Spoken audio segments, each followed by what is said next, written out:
গেছিল মেশিন ভ্যানে করে, আচ্ছা। বড় লরি ধাক্কা মেরেছে, আরেকজন মারা গেছে, আর উনি এরকম একটা হাত নেই একটা পা নেই, এইভাবে অ্যাক্সিডেন্ট হয়েছে। এখান থেকে পুরো কেটে গেছে, পুরো অবস্থা খারাপ হয়ে গেছে এখান থেকে। আচ্ছা, 1 বছর 2 বছর পর তো বিয়ে দিতে হবে তো, তাই না? এই বিয়ে দেওয়ার জন্য সেই টাকাটাও নেই যে বিয়ে দিবে একটা মেয়েকে, তাই না?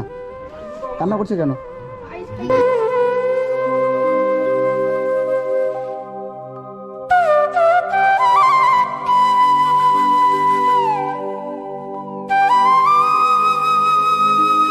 এইখানে আপনারা ডেকেছেন? আচ্ছা স্যার, সাইড করে দিন। তোমরা ডাক কিছু জানি না, বলেন যে কি হয়েছে, কি একটু আসুন, কি হয়েছে? আসুন আমাদের বাড়িতে একটু আসুন, আসুন দেখুন। এই যে দাদা ভাইকে একটু দেখুন। কি সমস্যা, কি হয়েছে? এই দাদার একটা পা নেই, এই অ্যাক্সিডেন্ট করেছে। অ্যাক্সিডেন্ট হয়েছে? হাতও নেই, হাত নেই মানে এই আজকে 5 বছর অ্যাক্সিডেন্ট হয়ে ওনার একটা হাত নেই একটা পা নেই। আপনি কে হন? আমি ওনার স্ত্রী। আপনি স্ত্রী হন? আচ্ছা আচ্ছা, আপনি এদিকে আসেন, এদিকে আসেন। তাই আপনি কে? আমি তার মা। এনার মা? মা আপনি? আরে এই হাতটা এমনি শো, এই হাতে কবে কিছু থেকে, হয় না। কবে থেকে হয়েছে এটা? এই 5 বছর। 5 বছর হয়েছে? আরে এই হাতটাই কোনো কিছু হয় না, এই হাতটা দেখো। দেখি, এই হাত- মানে এইটাও ভেঙে গেছিল? কি করে হয়ে এই গেল? কোনো হাতে- কাজ করতে পারে না। এই হাতে খেতেও পারে না, চানও করতে পারে না, কিছু মানে করতে পারে না। অ্যাক্সিডেন্টটা কি করে হলো? অ্যাক্সিডেন্টটা পুজো দিতে গেছিল মেশিন ভ্যানে করে, আচ্ছা। বড় লরি ধাক্কা মেরেছে, আচ্ছা। আরেকজন মারা গেছে, আর উনি এরকম একটা হাত নেই একটা পা নেই, এইভাবে অ্যাক্সিডেন্ট হয়েছে। কি অবস্থা, মানে উনি গেছিল পুজো দিতে, আমরাও ছিলাম ওই গাড়িতে। একসঙ্গে সব গাড়িতে? একসঙ্গে সবাই, আরো একসঙ্গে। 2জন মেয়ে ছিল, তখন মেয়ের বিয়ে দেয়নি, তখন মেয়েও ছিল, ইনি ছিল, একসঙ্গে একসাথে বাড়ির একই সবাই মেশিন ভ্যানে পুজো দিতে বসেছিল। গেছি, নার্সিং ভ্যানে একই হয়েছে তাই তো? হ্যাঁ, মেশিন ভ্যান আসছিল। ওই কোথায় গাড়ি- ওটা? কুলপি, ওই কুলপি শ্রীনগরে। শ্রীনগরে। আচ্ছা আচ্ছা, তা ওইখানে পুজো দিতে গিয়ে আসার সময়, আসার সময় তো বন্ধুরা দেখতে পাচ্ছেন পুজো দিতে গিয়ে আসার সময় আজকে এত বড় দুর্ঘটনা ঘটে গেছে আজ 5 বছর আগে। এখন মানে ওনার ফ্যামিলি যে কন্ডিশনে আছে, সত্যিকার আমাকে বারবার ফোন করে দাদা ডাকলো যে খুব অবস্থা খারাপ, খাটাখাটনির মতো কেউ না, তাই না? তা মানে দেখতে পাচ্ছেন মানে কে আর খাটবে? দুটো এনাকে মেয়ে, তো রেখে কোথাও খাটতে যাওয়া যাবে না। ছেলে নেই? না, দুটো মেয়ে। দুটোই মেয়ে? হ্যাঁ। আচ্ছা আচ্ছা, মানে যে এনাদের যে খাটাখাটনির মতো যে লোক থাকবে নাই, মানে এই দিদি ভাই সত্যিকারে আমি কি বলবো, বলার ভাষা নাই। যদি এনার জায়গায় যদি কোনো অন্য মেয়ে থাকতো, আজকাল মেয়ে কেমন জানো তো, ছেড়ে পালিয়ে যেত। মানে স্বামী একটু যদি কাজ কম করে সে মেয়ে ছেড়ে তাকে পালিয়ে ছেড়ে পালিয়ে যায়। না, আজকে দিদি ভাইকে সত্যিকারে কি বলে যে, মানে এত বড় মানুষ, মানে এত বড় দিলের মানুষ, মনের মানুষ বলে আজকে এই স্বামীটাকে ধরে এগিয়ে আছে, বসে আছে। হ্যাঁ, তাই না? সত্যিকারে এনার ভালোবাসা এবং যে এই যে স্বামীর যে এই অবস্থা হয়েছে, সত্যিকার দেখাতে পারবে একটু? খুব কষ্টই আজকের।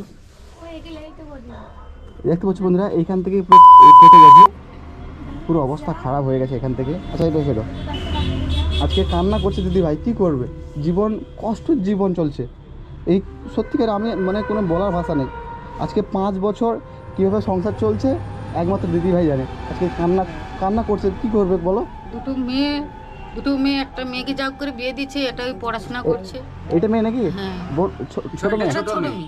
আচ্ছা আচ্ছা, তো এইতে দেখো না, ইনি এই হাতে খেতেও পারেনি, খাইয়ে দিতে হয়, আচ্ছা আচ্ছা, চানও করতে পারেনি, এমনকি কুমোট বানিয়েছি যে উঠে পায়খানা করবে হ্যাঁ। সেটাও করতে পারেনি। যে নিজে হয়তো খেতে বসছি, উনি সেই সময় পায়খানায় ওই যে যাবে, পেচ্ছাপ করছে, ওই দেখো না, খাওয়া থাকলো, পেচ্ছাপও ওই ফেলাতে পেচ্ছাপ হচ্ছে। করে, ওই মগে পেচ্ছাপ করে। কষ্ট হয় দাদা খুব। ছেড়েও কোথায় যেতে পারবে? মানে আগের জীবনটা কত সুন্দর ছিল, আর এই যে বেরোতে পারেনি, এই বাইরে কাঁধে করে বের করলে এই বাইরে বেরোয়, না হলে বেরোতে পারেনি, বেরোতেই পারেনি। কিছু বলবে দাদা এই অবস্থা নিয়ে? এই অবস্থা চলছে, আছি কোনো রকম। কষ্ট হয় না? আগে বাবা নেই, ছেলে আসে টুকটাক ওই চা ভা এটা সেটা খাওয়া। বন্ধু বান্ধব হেল্প করে, তাই তো? মানে পাড়া প্রতিবেশী বন্ধুরা খাবাই বসে। সব দিন আর দেখবে, তাই না? আজকের কষ্ট জীবন, আজকের 5 বছর আগে নিজের পায়ে হেঁটে ঘুরে বেড়াতো। আজকের এই যে অবস্থা হয়েছে, দিনরাত কাঁদা ছাড়া আর কিছু নেই। ভাগ্য ছিল এটা, হ্যাঁ। সেটা ভাগ্য ছিল, এটাই হয়েছে। আজকের দিদি ভাই 5 বছর সংসার চলছে কিভাবে? ওই তো প্রতিবন্ধী টাকা, ওই ওখান থেকে আমার 1000 টাকা পাই, আচ্ছা আর লক্ষ্মী অন্য ভান্ডার হাতে- ভান্ডার টান্ডার পাই এই মানে এই করে সামান্য টাকায় সংসার চলে যায়? কোথায় যেতে পারেনি এই করে টুকটাক করে চলে যায়। তো লোকের বাড়ি কাজ টাজ করতে হয় টুকটাক। কাজ টাজ করে সংসার চলছে না? একটা মেয়ে বিয়ে হয়ে গেছে আর এই একটা মেয়ে আছে, তাই তো? তো বন্ধুরা, এই যে কষ্ট জীবন, এই জায়গাটার নাম কি একটু বলে দাও? গণেশনগর বটতলা। গণেশনগর বটতলা, ওয়েস্ট বেঙ্গল, কাকদ্বীপ, গণেশনগর বটতলা এনাদের বাড়ি। আপনারা যদি আসতে চান, যদি আপনারা যদি এই যে এই পরিবার বোনাস একটু এখানে, আপনারা যদি এই ছোট্ট পরিবারের পাশে দাঁড়াতে চান, যদি আপনারা যদি কেউ শহরেতে ব্যক্তি থাকেন, যদি এই ছোট্ট পরিবারের পাশে দাঁড়াতে চান, আজকের এই অবস্থাটা হয়েছে বা অ্যাক্সিডেন্ট হয়েছে, তো এই জন্য দাদা খুবই কষ্ট পাচ্ছে, যার হয় সেই বোঝে, আর কেউ বোঝে না, ঠিক আছে? তো আপনারা যদি পাশে দাঁড়াতে চান, আপনারা আসুন, এসে সহায়তা করুন। এরা পড়াশোনা করছে, তুমি পড়াশোনা করছো?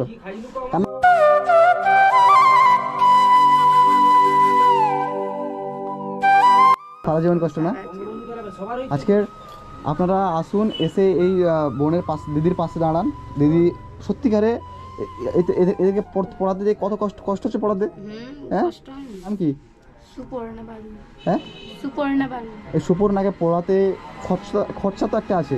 এই যে সামান্য লক্ষ্মী ভাণ্ডারের টাকা, বন্ধু বান্ধব কাই 500-1000 টাকা দেয়, সেই টাকা তো সংসার চলে না, না না, হ্যাঁ? সবই কেনা, চাল চাল সব কেনা। আমাদের চাষের জমি টমিও নেই। কিছু নাই না? আচ্ছা আচ্ছা। এর আগে কি করতা তুমি যখন ভালো ছিলে? গাড়ি চালাতো, গাড়ি চালাতে? আচ্ছা আচ্ছা, বড় গাড়ি চালাতে, তাই তো? নিজের গাড়ি চালাতো। নিজের গাড়ি? যেদিন অ্যাক্সিডেন্ট হয় সেদিন গাড়ি ঘরে সারা রাত চালিয়ে গাড়ি ঘরে রেখে আচ্ছা, ভ্যানে করে আমার আত্মীয়দের সঙ্গে পুজো দিতে গিয়েছিলাম। মানে গাড়িটা রেখে দিয়ে গাড়ি সকালবেলা রেখে দিয়ে সকালবেলা সারা রাত গাড়ি চালিয়ে সকালবেলা রেখে গেছে পুজো দিতে। পুজো দিতে। হ্যাঁ, তো বন্ধুরা, কখন কি হবে বলা যায় না, তো বি কেয়ারফুল, আপনারা যদি সাবধানে থাকবেন। আর বা দোয়া করুন এই ফ্যামিলির জন্য, যাতে ফ্যামিলি আগের দিনগুলো ভালোভাবে চলতে পারে।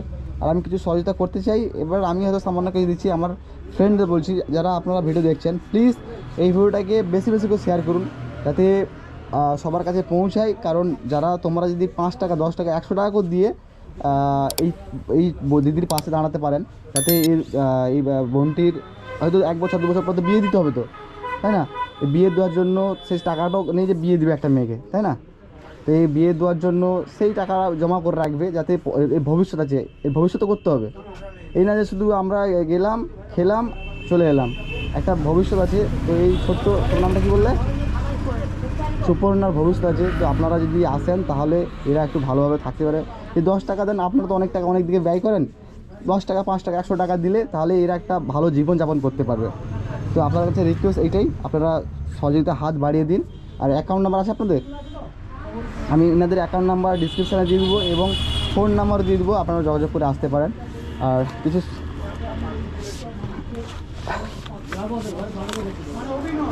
আমি কিছু টাকা দিচ্ছি, ঠিক আছে? এটা আপনি রাখেন, ঠিক আছে? উনি ডান হাতে কিছু করতে পারে না বলে এরকম বাঁ হাতে নেই। সমস্যা নেই, আমি তো দেখে বুঝতে আর এই পারছি, ঠিক আছে? চোখেও কম দেখেননি, এই চোখে তো টাকা ঠিক মতো দেখতে পায় না। দেখতে পাই না? না, এই 20 টাকার নোটকে দেখবে যে 200 টাকা। আচ্ছা আচ্ছা আচ্ছা। তো যাই হোক, আমি শোভনা, মানে আমি আমার অডিয়েন্সকে বলেছি, এবার ওনারা আসবে, এসে যদি কিছু করার তো করবে, ঠিক আছে?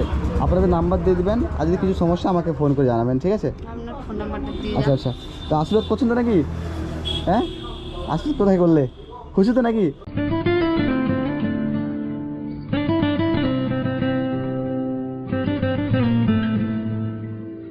খুশি। এবার আবার চেষ্টা করবো কিছু কিছু দেওয়ার, ঠিক আছে? আসি তাহলে দাদা, ভালো থাকবেন, হ্যাঁ? আসি তাহলে, আশীর্বাদ করুন, ঠিক আছে? আচ্ছা, চিন্তা করবেন না, ঠিক আছে? আর কি করবো, যেটা ভাগ্যে ছিল সেটা হয়ে গেছে, ঠিক আছে? কি দিদি ভাই? হ্যাঁ, ঠিক আছে। তো আসি তাহলে ফোন নাম্বার নিন আমার, ঠিক আছে? তো বন্ধুরা, তোমরা কি বন্ধু বান্ধব? তোমরা যে এই যে সহযোগিতা করছো, এই তো নিজের মুখে বলছো যে আমার বন্ধু বান্ধব সবাই মিলে সে সহযোগিতা করে, এটা সব থেকে বড় উপকার, ঠিক আছে? আপনাদের মতো মানুষ হয় না। আপনারা আজকে বন্ধু বান্ধব ছিলেন বলে আজকে যতটা পারো সহযোগিতা করছেন, হয়তো অর্থ নেই, তাও তো যতটা পারো সহযোগিতা করছে, তাই না? এইটাই ভালো, ঠিক আছে? নাম বলো। নাজবুল খান। তো বন্ধুরা, দেখা হচ্ছে পরবর্তী ভিডিওতে, আজকে এতটাই। আর যারা আসতে চান প্লিজ, এই জায়গাটার নাম আগে বলে দিচ্ছি, কাকদ্বীপ, দক্ষিণ চব্বিশ পরগনা, গণেশনগর, রথতলা নাকি বলে? বটতলা। বটতলা। নাম্বারটা বলো। আচ্ছা।